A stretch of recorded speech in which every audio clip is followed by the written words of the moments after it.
কিছু সাবেক কর্মকর্তা, সেনাপ্রধান যারা সেনাবাহিনীর ভাবমূর্তি নষ্ট করছে। আমার চাকরি গেছে 20 সালে, আমার চাকরি গেছে মেয়েলি কেস নিয়ে।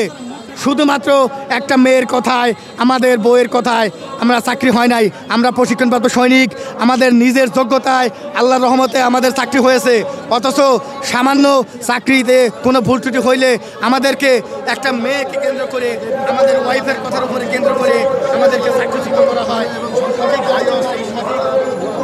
বন্ধুরা দেখতে পাচ্ছেন প্রেস ক্লাবের সামনে চাকরিচ্যুত সেনারা তারা অবস্থান নিয়েছে এবং সেনা কর্মকর্তাদের আলাপ আলোচনার এক পর্যায়ে তারা তাদেরকে আটকে দিয়েছে এবং তারা সেনাবাহিনীর গাড়ির সামনে তাদের দাবি আদায়ের পূর্ব পর্যন্ত তারা অবস্থান করবে এবং তাদেরকে সেনাবাহিনীর কর্মকর্তাদের তারা আটকে দিয়েছে। এই যে দেখতে পাচ্ছেন তারা ছেলে মেয়ে এবং অনেকের ওয়াইফ এসেছে এখানে।